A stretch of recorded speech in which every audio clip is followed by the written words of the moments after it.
Allahu Allahu Allahu Allah Allahu Allahu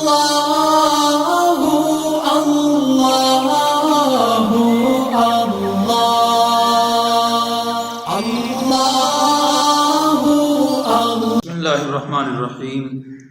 Alhamdulillahilladzi lam yazal aliman qadiran hayyan qayyuman samiyan basira. Amma ba'd, fa'auzu billahi minash shaitanir rajim. Bismillahirrahmanirrahim.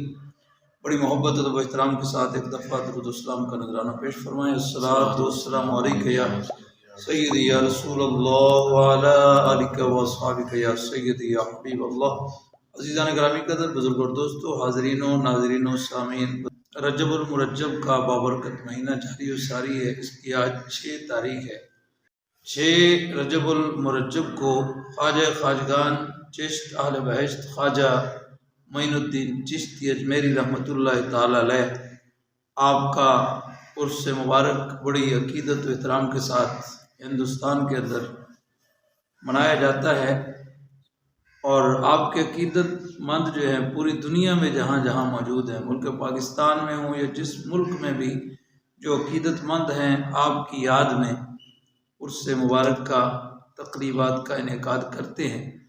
تو اس حوالے سے آج میں آپ کے سامنے خواجہ خواجگان کے ملفوظات میں سے ایک بڑی پیاری بات، اور خاص طور پہ چونکہ ابھی ان دنوں میں یورپ کے کئی ممالک نے قرآن پاک کی توہین کی، گستاخی کی، جلایا اور شہید کرنے کا، جس طرح سویڈن ہے، اس کے بعد ہالینڈ ہے، اس کے بعد ڈنمارک ہے، انہوں نے گستاخی اور توہین کی ہے. اس حوالے سے پوری دنیا کے لوگ جو ہیں وہ احتجاج کر رہے ہیں. تو اس حوالے سے میں آپ کے سامنے ایک ایسا واقعہ سناتا ہوں جس میں خواجہ صاحب کی زبانی قرآن پاک کا ادب، اور خواجہ صاحب خود بیان فرما رہے ہیں. اور مسلم حکمران، پہلے جو حکمران بادشاہ گزرے ہیں ان میں سے ایک بہت بڑے عظیم اسلامی حکمران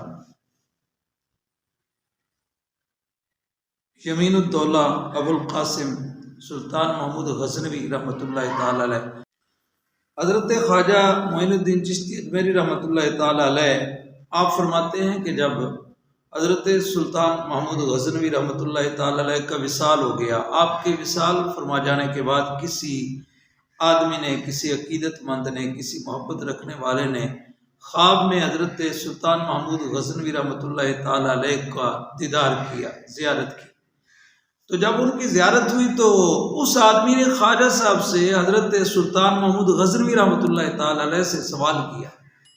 اب یہ خواجہ صاحب فارسی زبان میں اس کو بیان فرما رہے ہیں، تو اس لیے میں آپ کو وہ فارسی الفاظ بھی وہی سناتا ہوں اور ساتھ ساتھ ترجمہ بھی کروں گا. تو حضرت سلطان محمود غزنوی رحمۃ اللہ علیہ سے اس آدمی نے سوال کیا وہ کہنے لگا کہ خدا تعالیٰ باتو چے کرت، جب آپ قبر میں چلے گئے ہیں تو خدا تعالیٰ باتو چے کرت، اللہ رب العزت نے آپ کے ساتھ کیا معاملہ کیا، آپ کے ساتھ کیسا معاملہ اللہ رب العزت نے فرمایا. تو جب اس نے سوال کیا تو حضرت سلطان محمود غزنوی رحمۃ اللہ تعالی علیہ نے جو جواب دیا، اللہ اکبر، فرمایا کہ شب از شب ہا درخانہ یکے مہمان بودم. فرمانے لگے کہ میں ایک رات درخانہ یکے، کسی کے گھر میں مہمان بودم، میں کسی کے گھر رات مہمان بنا کسی رات کو. در تاق مصف بود، فرماتے ہیں جس کمرے میں میرے لیے جگہ بنائی گئی آرام کرنے کے لیے، فرماتے ہیں کہ میں اس کمرے میں جب دیکھا، اس کی سائڈ پہ چاہے طاق کہہ لیں، الماری کہہ لیں یا روشن دان کہہ لیں، جیسا بھی وہاں کمروں میں جس طرح جگہ بنی ہوتی ہے، فرماتے ہیں میں نے دیکھا در طاق، اس طاق میں مصحف بود، قرآن پاک موجود ہے. تو جب میں قرآن پاک کو دیکھا اور سونے کا ارادہ کیا تو میرے دل نے یہ گواہی دی، ماں خود گفتم، میں نے اپنے آپ کو کہا کہ مصحف ایجاست من چگونا خسپم. فرماتے ہیں کہ میں نے کہا یہاں تو قرآن پاک موجود ہے، تو پھر میں یہاں کیسے سوں؟ اگر قرآن پاک کی موجودگی میں لیٹوں گا تو یہ تو بے ادبی ہوگی، قرآن پاک کی بے ادبی ہوگی۔ اللہ اکبر۔ فرماتے ہیں کہ میں دوبارہ پھر باز گفتم کہ مصحف را عظیم، میرے دل میں پھر خیال آیا کہ چلو قرآن پاک کو اس جگہ سے دوسری جگہ بھیج دیتا ہوں، دوسری جگہ رکھ دیتا ہوں، یہ رکھوا دیتا ہوں دوسری جگہ، تاکہ میں یہاں آرام کر لوں۔ اللہ اکبر۔ فرماتے ہیں باز خاطر گزشت کے برائے آسائش خیش مصحف را چگونا بیرون فرستم۔ اللہ اکبر۔ حضرت سلطان محمود غزنوی رحمۃ اللہ علیہ فرماتے ہیں کہ پھر میں نے سوچا کہ اپنے آسائش خیش، اپنے آرام کی خاطر، اپنی نیند کی خاطر مصحف را چگونا بیرون فرستم۔ فرماتے ہیں قرآن پاک کو اس جگہ سے باہر کیوں بھیجوں؟ اپنے آرام کی خاطر قرآن پاک کو باہر بھیجوں تو یہ بھی بے ادبی ہو۔ اللہ اکبر۔ کہ اپنے آرام کی خاطر اگر میں قرآن پاک کو اس جگہ سے دوسری جگہ منتقل کرتا ہوں تو یہ بھی بے ادبی ہوگی۔ اللہ اکبر۔ فرماتے ہیں بس یہی سوچتا رہ گیا، اسی سوچ میں، اسی خیال میں ہی فرماتے ہیں کہ میری رات گزر گئی۔ پھر کیا ہوا؟ چوں وقت نقل رسید نقل کردم۔ فرماتے ہیں جب پھر میرے منتقل ہونے کا، میرے جانے کا وقت جب ہوا تو میں اسی طرح چلا گیا۔ پوری رات میں نے قرآن پاک کے سامنے سونے کی بے ادبی، میں نے یہ سمجھا کہ قرآن پاک کی موجودگی میں اگر میں لیٹوں گا تو یہ بھی بے ادبی ہوگی، اگر یہاں سے دوسرے کمرے میں منتقل کرتا ہوں تو یہ بھی بے ادبی ہوگی۔ اسی سوچ میں فرماتے ہیں میری ساری رات گزر گئی، پھر میں وہاں سے چلا گیا۔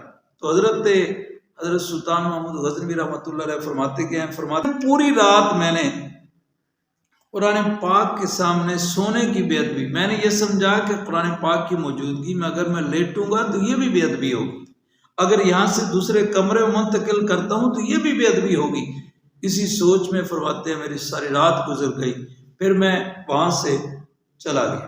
آپ کا عقیدہ دیکھیں، آپ کا ایمان دیکھیں، حالانکہ ہمارے نظروں میں ان کے بہت زیادہ کردار ہے، بڑا عظیم کردار ہے، اسلام کی بہت بڑی حفاظت ہے، لیکن وہ کیا بیان فرما رہے ہیں؟ حضرت سلطان محمود غزنوی رحمۃ اللہ علیہ کیا فرماتے ہیں؟ آپ فرماتے ہیں برا ہم بدا مصحف بخشیدند، فرماتے ہیں کہ مجھے اس ایک رات میں قرآن پاک کا ادب کرنے کی وجہ سے اللہ تعالیٰ نے بخش دیا ہے، میرے گناہ معاف ہو گئے ہیں۔ اللہ اکبر۔ تو یہاں پہ اندازہ لگائیں کہ وہ کیسے حکمران تھے، کیسے مجاہد تھے، کیسے سپہ سالار اور بادشاہ تھے، ان کے دل میں قرآن پاک کی محبت تھی، تو اس کا نتیجہ کیا نکلا؟ کافر جو ہے ان سے ڈرتا تھا، آج بھی ان سے، ان کے نام سے کانپتے ہیں۔ تو دعا کریں اللہ رب العزت ہمارے ملک کے جو حکمران ہیں، جو نام کے مسلمان ہیں، اور اسی طرح باقی 57 ممالک کے جو مسلم حکمران ہیں، سب کو مل کر اللہ رب العزت ان دشمنان اسلام کے خاطر غیرت مندانہ اقدام کرنے اور ان کو ڈٹ کر جواب دینے کی ہمت اور توفیق نصیب فرمائے، تاکہ آئندہ کسی کو قرآن پاک کی یا رسول پاک صلی اللہ تعالی علیہ وآلہ وسلم کی توہین کی جرت نہ ہو۔ کہ محمد سے علامہ اقبال رحمۃ اللہ تعالی علیہ نے فرمایا تھا کہ محمد سے وفاتو نے تو ہم تیرے ہیں، یہ جہاں چیز ہے کیا لوح و قلم تیرے ہیں۔